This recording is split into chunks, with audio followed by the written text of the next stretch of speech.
So in regards back to the radio, I felt like when Andy offered me this opportunity, I made it like flipping out on the radio, right? So I took real friendships and real relationships versus just a celebrity guest.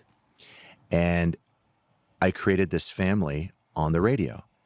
And people are very, very invested in us. And I think it's because they feel like they're hanging out with their friends and, having coffee with a friend. And it's fun to have celebrities on here and there. But I think the real reason for the success of the show is we call them chumps. That was David Beador who called me. David Beador sent me numerous nasty texts. I've gotten a few too. He called me a chump. And he said many times, that the people on my radio show were chumps. So it became, Howard Stern has his whack pack, and I now have my chumps, thanks to David Beador. We have a name.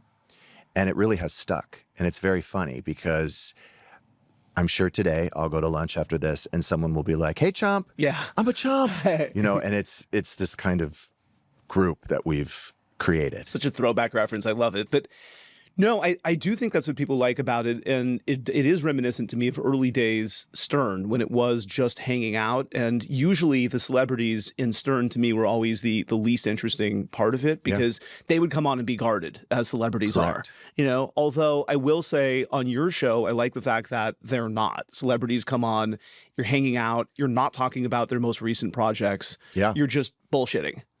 And that actually... I think we just had Bella Thorne on recently, and there were all these guardrails from her team. And I was like, I don't plan on talking about that anyway. Yeah. And so she comes on. I don't even talk to Bella. I don't even really talk to Bella about Bella. I just start talking about myself. Yeah, just rapping. And then she starts kind of jumping in and commenting, which I loved. And then, there was some other drama going on with another employee, and we brought it up. She had the best time. I swear to God, she keeps calling me to come back. And she is. I think she's booked, right? Yeah. So she's coming back, but she had the best time. And because we didn't even talk about, I liked her jewelry and I bought a couple of pieces for my daughter and because I genuinely liked it. And a lot of people bought it as a result. So I'm sure she was very happy about that. But I didn't talk about her personal life or anything. I didn't talk about OnlyFans. I didn't talk about her exes. I didn't talk about anything.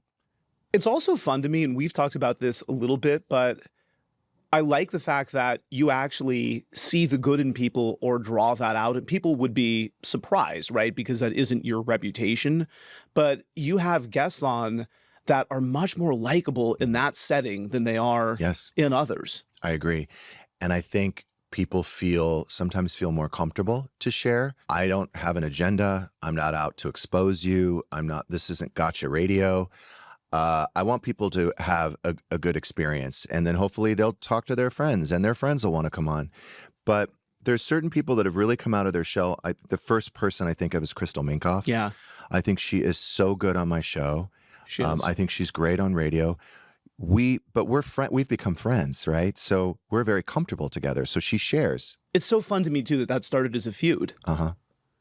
And then, you dragged her, called her boring, and now... Well, she was boring. Yeah. She was boring on that show. She's not a boring person at all, but she was boring on that show. She was edited. She very much, was controlled, self-controlled. She's very opinionated. She's very smart. She has a very interesting life. She knows a lot of interesting people. And what I'm really proud about is that she got... Because of her appearances on my radio show, she was then reached out by Nick Vile's company, and he gave her own podcast, which is doing very well. It's great. It showed a different side of her, and I've seen that with a bunch of people on your show. I've said that. There's other people that I think are just so-so. I'm not a big fan of them, and then they just go on your show. They have fun. They're unfiltered, and it's cool. I don't necessarily always blame you as the producer. But, a lot of people are painted as one-dimensional characters, but I also realize it's what they choose to show us. It's not about you all the time. It's hard. And sometimes we fall into the trap too, where you have limited time. And so you're telling a story, you're trying to tell it accurately, but you can't tell everything. But I do think that people are self-conscious when they think about being on television, and there's big cameras and they're being followed around. And so you don't always get the person that you've wanted. And it sounds really trite, but we always give the direction, just be yourself, and you're sort of here because we like you. And some people just don't shine in that setting. On the other hand, some people can make a meal of being on television and they're really boring in real life. So they just will go nuts. You'll see a different side of them, and they're almost like, I don't know. They sort of act out because the cameras are there. I've seen less of that just with the Bravo world. I think Bravo's been very good at, curating these incredibly big personalities. And I find that most of them, like the Dorindas, for example, are exactly as they are on TV. That's and so I love that. I love that. But you're right. There's people like Crystal, for example, was the opposite. I was very pleasantly surprised to get to know her. And she's become, and I told her this, and I'm not an emo kind of guy, but I told her, I said, you're one of the few people that friendships that I've just been really grateful for. We've just fast friendship. Yeah, I love that. Let's talk for a second about feuds. Mm-hmm. So, because you've picked up a few along the way, and then, but you also will make up with people. Sure. So does it bother you when you have tension with someone, or do you just not give a shit? Look, it's not that I don't give a shit, but I don't let it rule my life. And I've said this over and over on the radio. When I was a kid, I was very sensitive, and I would come home and, I'd be upset because someone didn't like me. And my dad used to tell me, like, on a loop, you're going to run across all these people in your life, and it doesn't, no matter what you do, they're not going to like you.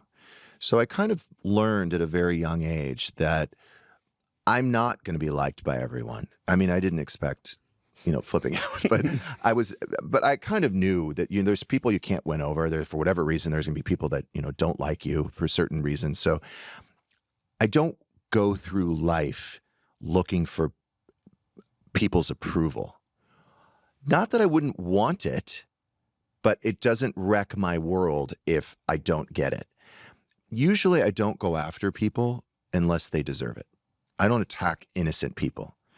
So I've had some feuds, yes, with Bravolebrities in the past. I think my current feud is with Bryn Whitfield. Yeah, I was going to ask you about that. I don't know if that is something that would ever be, even Heather Dubrow at the end of the day apologized for her role, right? I think if somebody is not accountable, somebody is really kind of closed-minded to seeing their role in things, I really can't work with that. I don't see a Bryn Jeff reconciliation ever, especially after watching the reunion, the Real Housewives New York City reunion. I don't see her as someone who is responsible.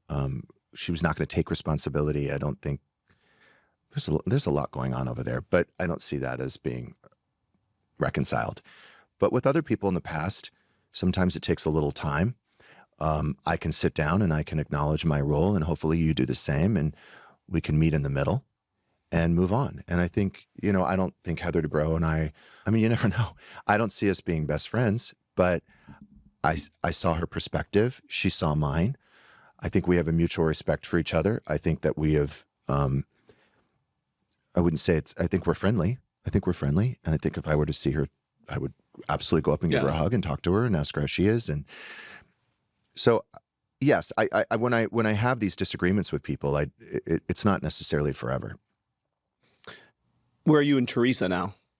We're great. Good. Teresa and I are good. We've had a few conversations at Watch What Happens Live, and we've been able to kind of put our differences aside, and I think we're really good. And I think what happened is the turning point was at the Watch What Happens 15-year anniversary. There was a party after, and I didn't really expect much, but I went over and she was with Louis. We struck up a conversation. It must have been 35 minutes. And I actually really enjoyed them both. And we're in a good place now. And they even invited me over for dinner. Oh, that's nice. Yeah. budding friendship. Who knew? We'll see. Watch the video edition of Bravo's Hot Mic podcast at bravotv.com/podcast or listen for free wherever you get your podcasts.